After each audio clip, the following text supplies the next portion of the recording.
Okay, I went live. Oh, we are live. Hello. First of all, I have my co-host back, Christy. I feel like I haven't Hi. seen you in so long. I know it's been a minute. I know. I'm sure you missed me last week. So Yeah, it was Serena and I though, so we made it work. I'm sure you were fine. Um, how was your Arizona trip? You were there for a month.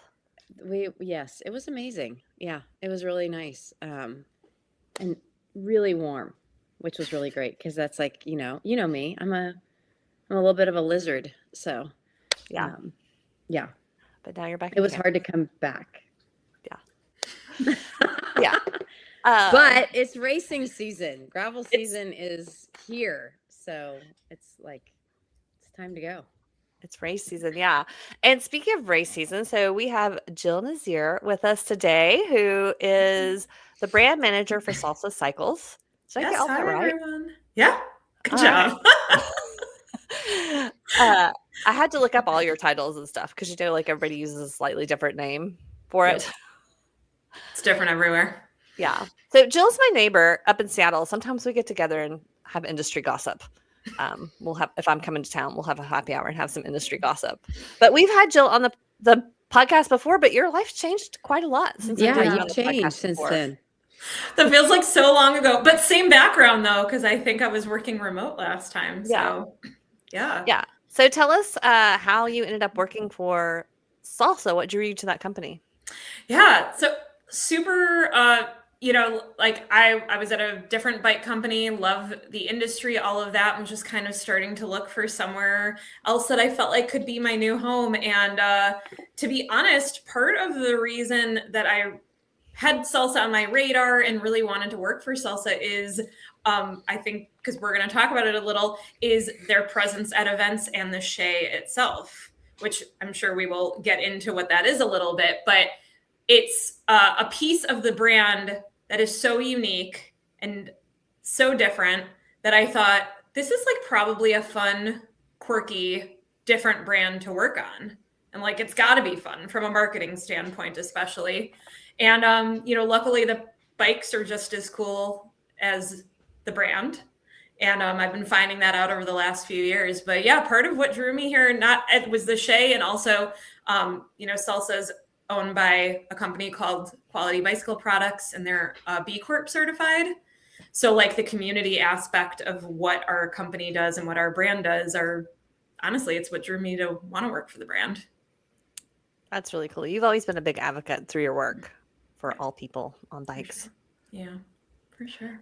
Christy, like Salsa like when I started in gravel, I think Salsa was the bike partner. So like that switches every Mhm. few years, right? Like you'll have a different bike partner. But it was so synonymous with Unbound for a long time. I think because a lot of those early films and stuff were really salsa driven. For What was the sure. little like how did they come into the ecosystem? Like is there any backstory there of like Oh, for salsa brought? sure. I think Mike Reamer, Miker, as we like to call him, has always just been a big advocate and believer in community, I think. And really, the Salsa was a great partner, just period. But I think for me, one of the things that we were looking for. Sorry, Mingus is really wanting to join in. Um, Dogs are welcome on the podcast. All dogs welcome. we were a small team and we were growing this event, and one of the biggest things we looked for with our partners were ways that partners could step into the space and make it better for the participants, truthfully. And that's really where Salsa and Chamois Butter and Goo, like those core sponsors, that some of them which are still with Unbound, really stepped up and worked to make the experience of gravel more community centered. And they were things like, of course, as race directors, you wanted to do, but you're stretched so thin on race day, to have a great partner come in and really kind of carry that water on race day to make sure the event participants are really feeling that community is so crucial. And Salsa, I think that's one thing that gravel has done well is, we've broken the mold from the perspective of inviting brands to like play in the space and be part of the community and doing those activations. Like the chaise is just one. I mean, I remember in particular when we launched the 200 Women, 200 Miles campaign. I didn't even ask. Salsa just stepped forward with water, specially branded water bottles for all the women, just that they got at check-in, and they surprised me with it a few weeks out before the event, and they were just constantly looking for little things that put the polish on the event, and that polish, when you do it for event participants, really is very impactful. And I mean, Salsa just does a great job with that. QBP, like that, it's so exciting that Jill's there because it's just going to continue on with that stuff. So yeah, it's great. Yeah. Yeah. And Jill, you, like me, came from triathlon, and I was just trying to think, like, because I've done a lot of running races, I've done a lot of triathlons. Outside of like a bit, like something like a Kona where they have all these iconic traditions, like the underwear run and the kids, you know, I can't think of other outside of gravel disciplines that do these kind of activations where it's really so community driven. Yeah, I mean, I'm sure it exists, but I agree with you. We're just so ingrained in it that there's certain events that come to mind when we think of like, it's not just about that one day race. And like Unbound is one of them. Mid-South is one of them. Like people come for the entire week to do all the community stuff, all the lead up. Like it's not about the race. Like that's of course a huge part of it, but like people are showing up for the entire experience as a whole, and the whole community comes. And that's why people come every year. Mm-hmm. You know, it's like a family reunion every year, which is super exciting. Yeah. Okay. Well, if people aren't familiar with the chaise, tell us the story of that, because that's also another thing that I remember. My friend Lauren went and raced it, and there were all these iconic pictures that came out from the chaise. And so like I was like, there's a race in Kansas, and they have like a grandma sofa at the race, and you're supposed to stop and take your picture. And I don't quite understand. Yeah, I can. So I will preface this, as Christy mentioned, this is not my story to tell. This is Miker's story, but he, being the incredible storyteller that he is, has handed this down to me. But, you know, he always tells the story of like in 2018, the marketing team at the time was sitting around trying to figure out what could we do to make this not just about a race, like something that everyone could participate in. And, you know, he said it could be, let's say, taking everyone's portrait, and everybody gets it, you know, like everyone gets to participate in this thing, regardless of if you're a pro or you're way at the back. And then they got into this conversation about, you know, how can we make it a little weird? Because that's what we do here. And one of his colleagues brought up a piece of furniture, like something somebody could sit on to take their picture. And then they said, well, if it's furniture, it's got to look weird. Like it has to look out of place. And it can't be boring. So they went and they found this chaise that I guess already had the red velvet, which like the velvet now is chaise kind of signature thing. And it already had it. And so they went 2018, they went to Mid-South, and everyone, like they told everyone beforehand, come get your picture. And they made a patch, like a little patch that you could get if you sat at the chaise. And Miker's favorite story about this is that they could hear the two first guys coming down the road, and they're like, you know, waving, like, you know, please stop, you know, come take your picture.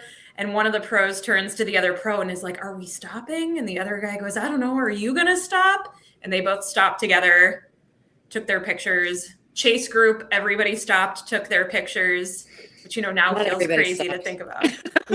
Miker says they did. In Miker's mind, they did, Christy. I do remember photos from pros in the early days. Yeah, for sure. And so like then it kind of became a thing, and they went to like 5 events that year, and everyone got their free portrait, everyone got their patch.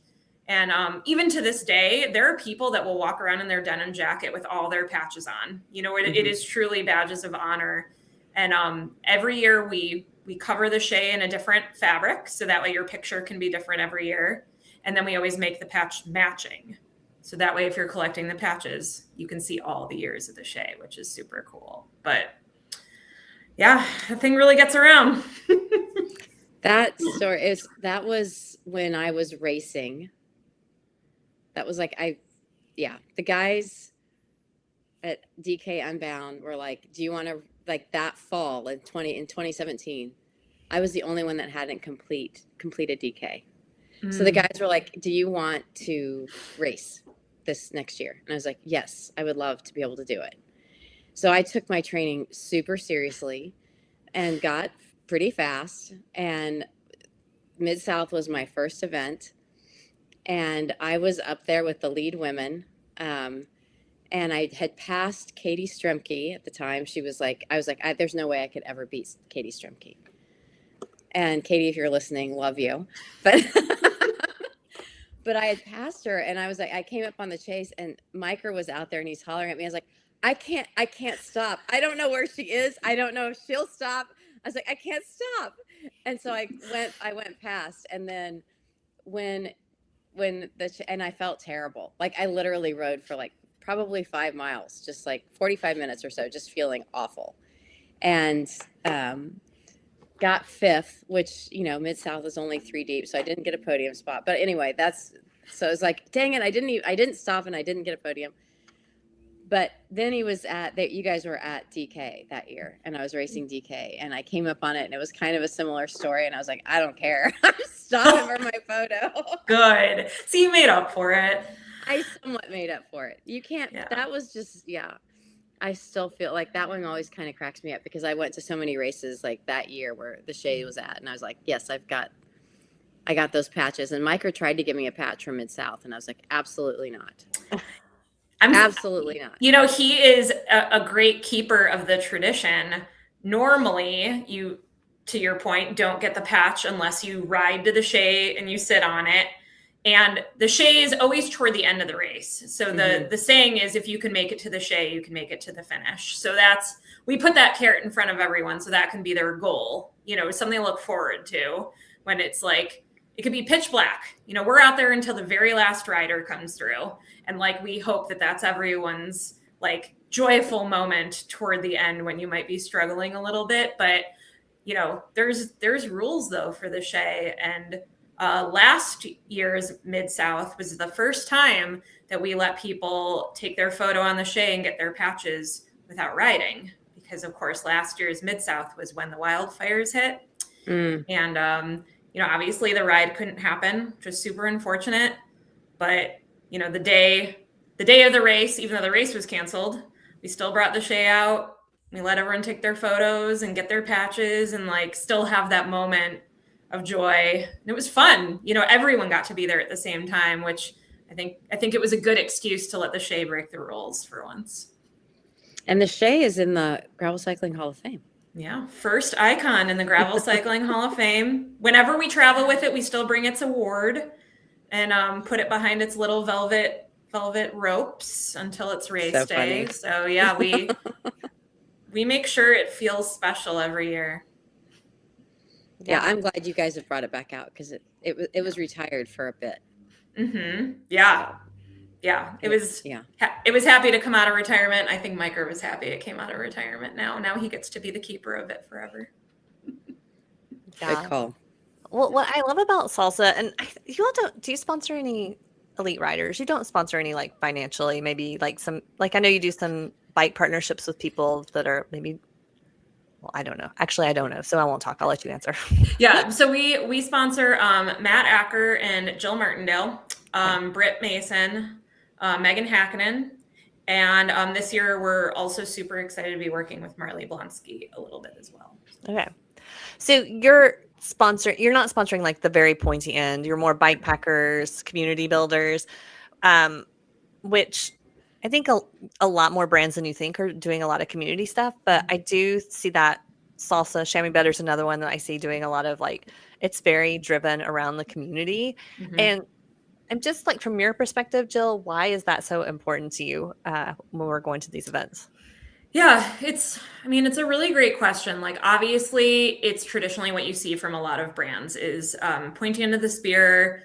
For the marketing nerd talk, it's like, that's how you get a lot of eyes on your bikes, right? Like, I don't deny that that's a super important part of what a lot of brands do. It proves bikes' performance, all of that, super valuable.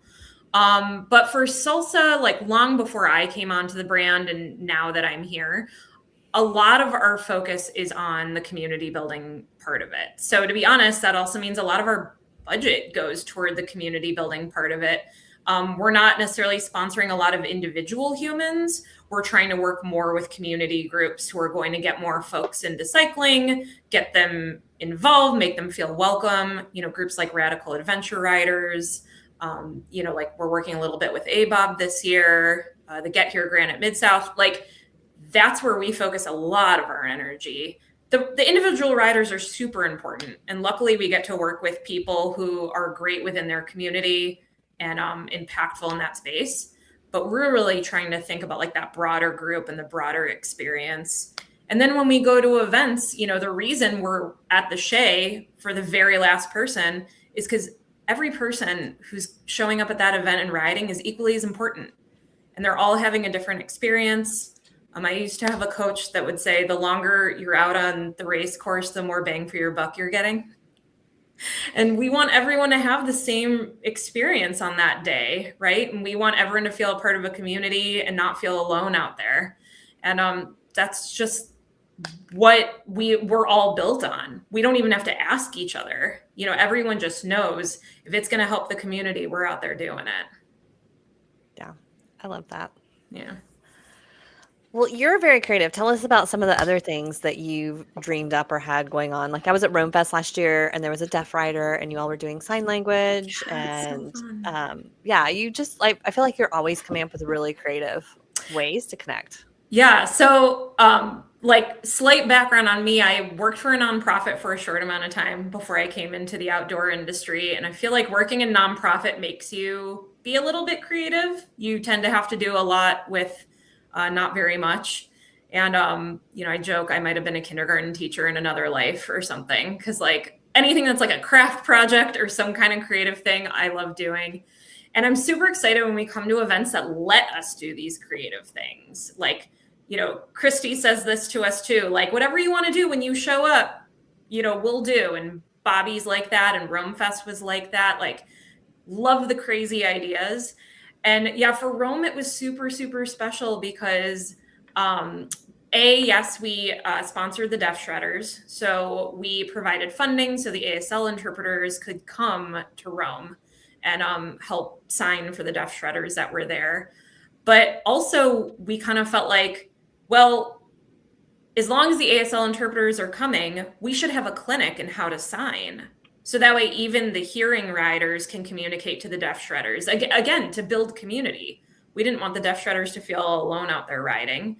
So we had clinics so people could learn how to sign. We also, Salsa's known for always kind of having bandanas at events. And because last year was the last Rome Fest, this idea popped into my head of turning the bandanas into a yearbook. And so everybody who got a bandana also got a marker and a little card telling them like, have your Romy homies sign your bandana because it was the last one. And we wanted to give everyone a little souvenir of the new friends that they were making. It's awesome. Yeah, it was fun. Very salsa. We try. And then you did the denim ride at Mid-South, which I think is a big hit. Awesome party. Yep. Yeah. What I love about Mid-South is there's no shortage of people who are willing to go party the day before they might be having a race. Nobody's worried about resting, which is great there. But yeah, so we partner with Ripton on the Thursday of Mid-South week, and everybody kind of gathers up. Bobby does a nice motivational pep talk for everybody, and it's super fun. And we all do just a super casual rollout, no drop ride to a park, take a bunch of photos. Hundreds of people come. It's super slow, mellow. Got to wear your denim, of course.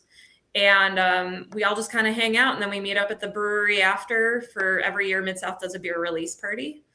And this year we're actually going to be bringing out some of our new gravel bikes so folks can actually get first rides, because we're launching them at Mid-South. First rides on the new gravel bike during the denim ride. We're really, really excited to show them off to people. It's going to be awesome. Yeah. That's exciting. Mm-hmm. Shoot, now I'm like, I should have come. to ride one of these bikes. Not too late, I Catherine. went back and forth so many times. There's a lot going on, as Yeah. always in the world of feisty. For sure. But Christy, are you still tandeming it? No. Mm-mm. That's a hard no. The tandem did not. No, it's not. It's a hard no. We just didn't. The tandem's not ready.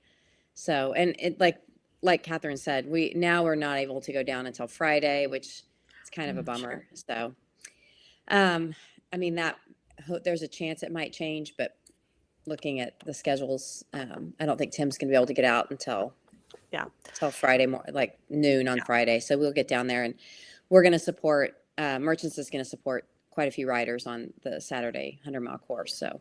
Cool. It's going to be fun. And we've missed Mid-South the last couple of years. I have the last couple of years.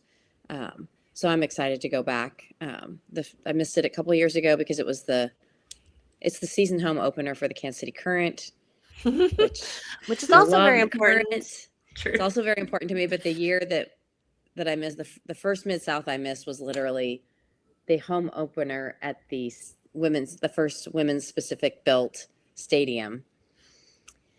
And I was not going to miss that. Yeah, so, that makes sense. Yeah. Yeah.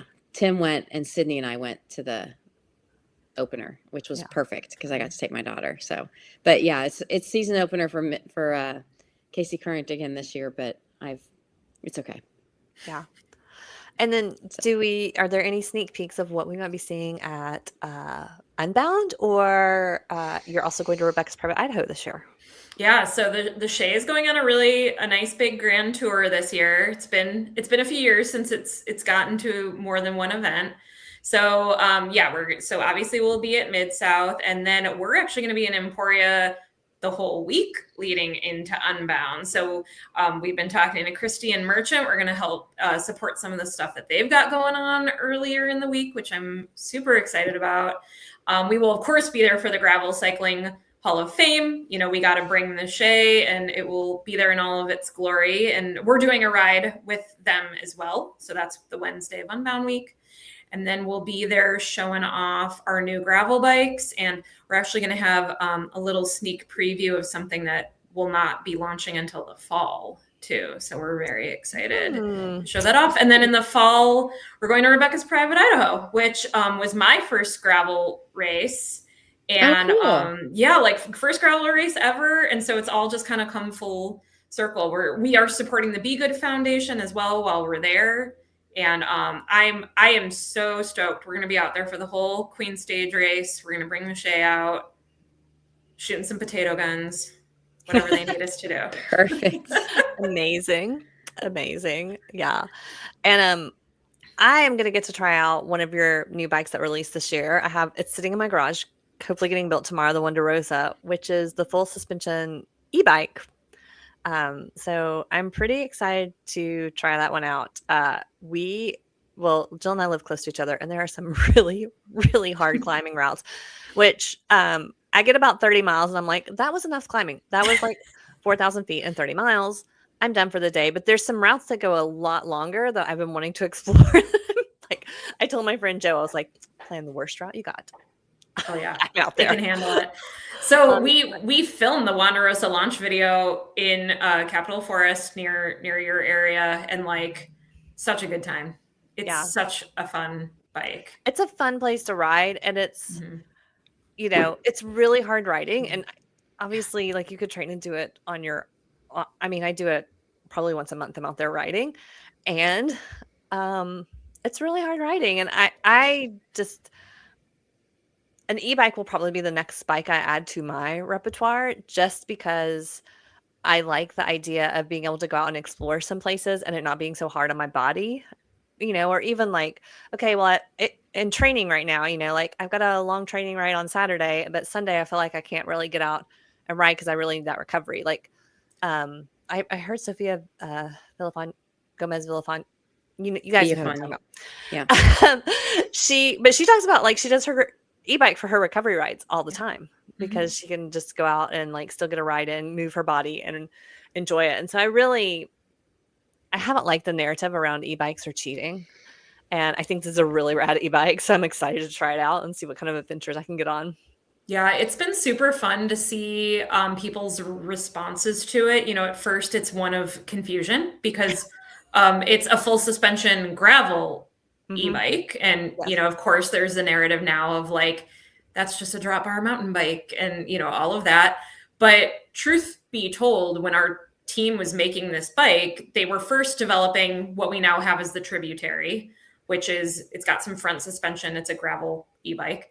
And honestly, it was going so fast that their bodies were just getting really knocked around. And so as our team does, they said, how could we make this experience better? And it was like, oh, dang, like full suspension would take away some of the bumps of the bike going so fast. So the suspension is actually there to serve the speed, not the other way around.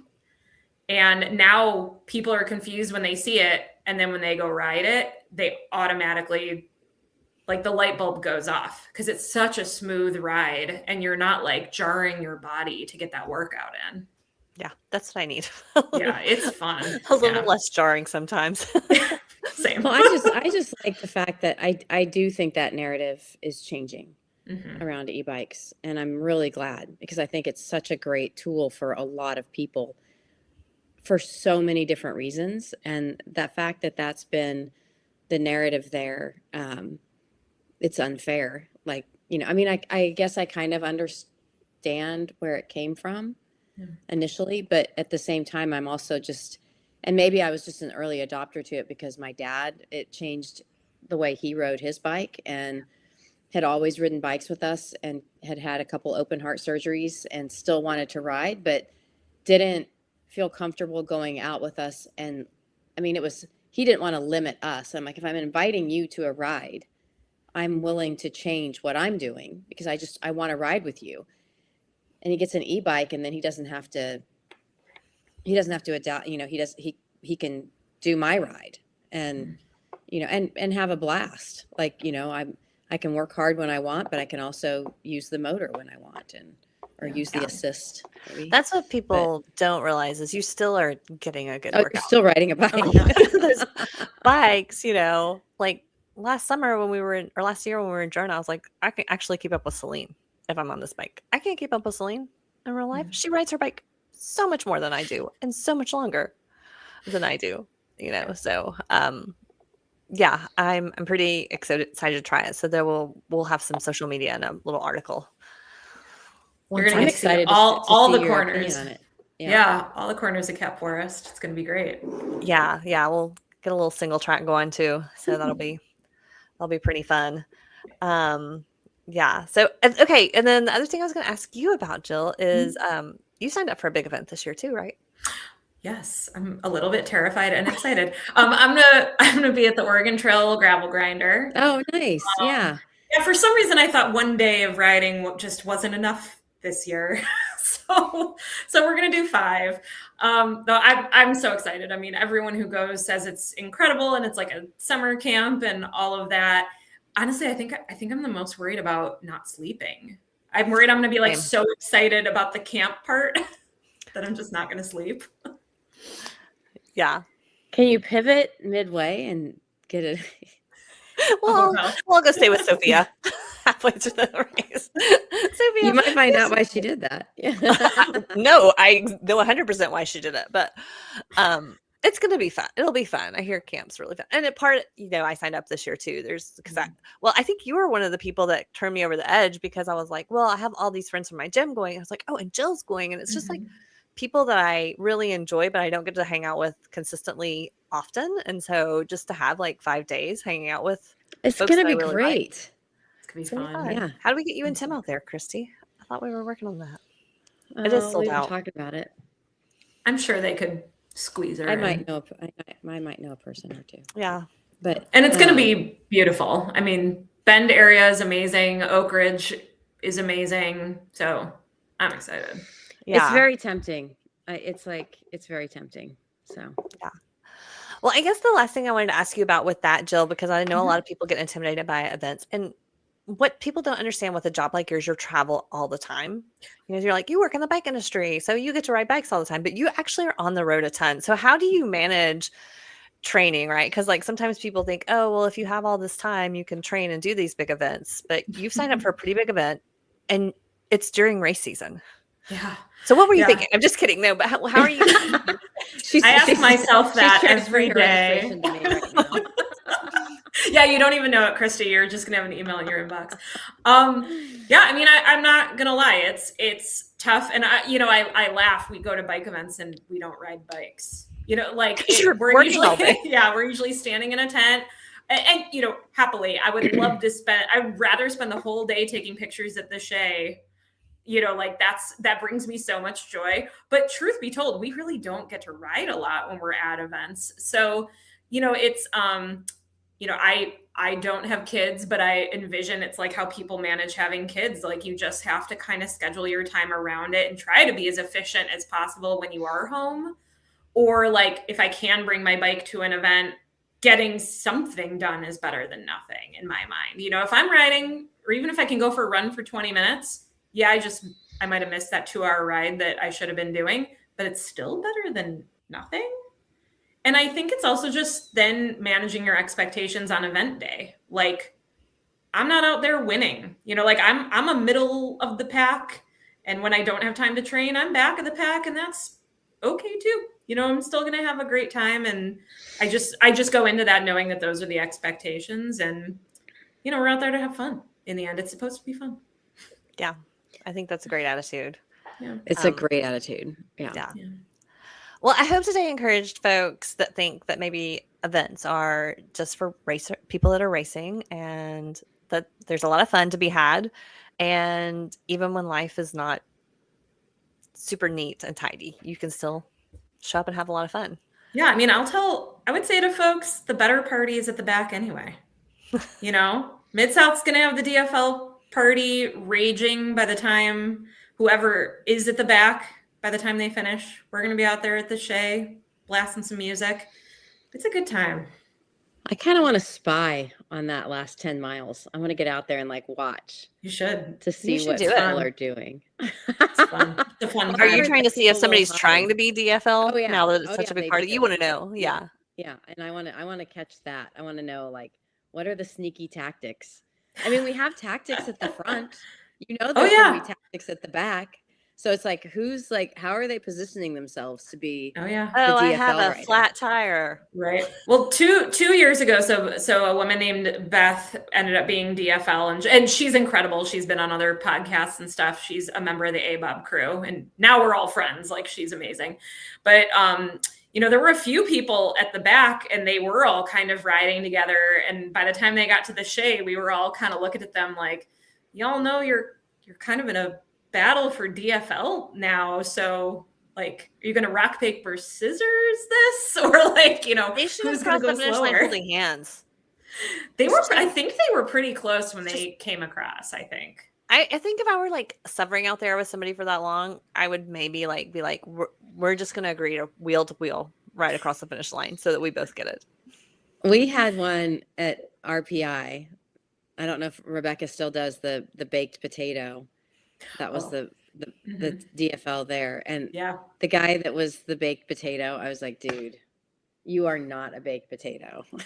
You did that on purpose. Oh, 100%. I knew him. I know how he rides bikes. And I was just like, yeah, that he wanted the cowboy hat. That's funny. So, dedication. And I'm like, there. What'd you do? Go hide in a bush and let everybody go past, or what?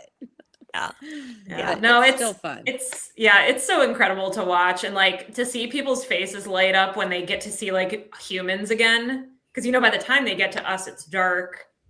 They've either been by themselves or only with one other person.